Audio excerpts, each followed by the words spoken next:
المغرب في أفضل أحوالها على الإطلاق تاريخيا على جميع المراحل العمرية.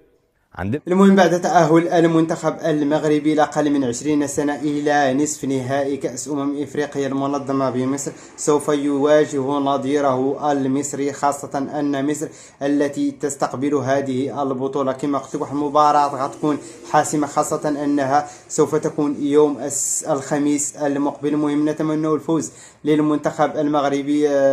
شاهدوا معي ماذا قال الإعلام المصري عن المنتخب المغربي وكذلك عن المواجهة التي سوف تقام بين مصر والمغرب في نصف نهائي كأس إفريقيا لأقل من 20 سنة.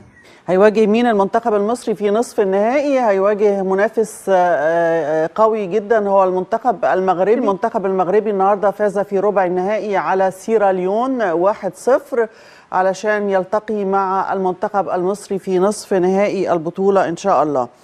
المغرب في أفضل أحوالها على الإطلاق تاريخيا على جميع المراحل العمرية.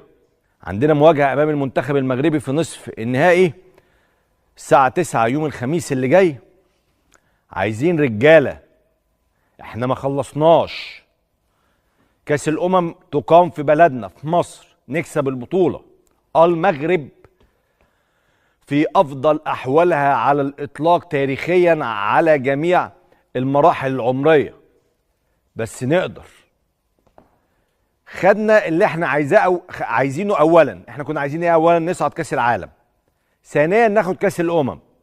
أعصابنا هديت، نلعب واحنا مرتاحين، مش واحنا متكاسلين أو خلاص. لا، عايزين ناخد كأس الأمم. بص بصراحة، وانا هبقى واضح معاك جدا، يعني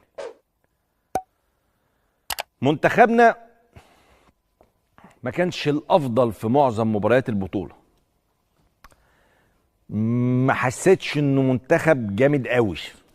انا هتكلم معاك بصراحة، مش عايز بقى النهارده عشان الفرحة فاقول لك لا ده احنا كنا جامدين قوي، ده احنا ملناش حل. ده لا، في نواقص وفي مشاكل. المنظومة او كفريق مش افضل شيء. عندنا عناصر مميزة، عندنا عناصر مبشرة، طيب هلتمس العذر النهارده، هلتمس العذر للكابتن أسامة نبيه وجهازه المعاون عشان الناس دي استلمت المهمة من 4 شهور. بس انا مش عايز نوصل كاس العالم مش حلوين، لا، نوصل كاس العالم اقوياء جدا. نوصل كاس العالم بنلعب كرة حلوة. يعني النهارده احنا في الشوط الثاني لو لا قدر الله كنا خسرنا كنت هاجي اقول لك كلام تاني، بس هقوله برضه، بس كنت هقوله بغضب مش بعتاب. العتاب ان احنا دافعنا قوي، تراجعنا قوي في الشوط الثاني زياده عن اللازم.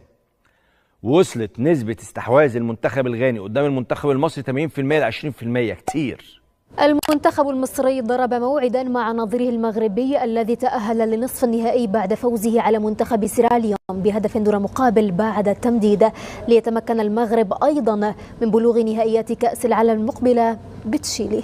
بالنسبة للناس اللي متابعين الكأس أفريقيا لأقل من 20 سنة، شنو الرأي ديالكم في هذه المواجهة خاصة بين مصر البلد المضيف والمغرب كمنافس؟ واش كتظنوا بأن المنتخب قادر يفوز على مصر أم أن العكس مصر غيكون عندها حماس خاصة أنها في البلد ديالها؟ المهم كنتسناو يوم الخميس إن شاء الله بفارغ الصبر.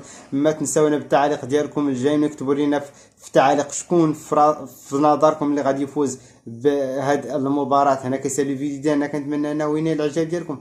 ما تبخلوش علينا بلايك وتشتركوا في القناة ونلتقاو في فيديو جديد ان شاء الله. مع السلامة، اخوكم عادل.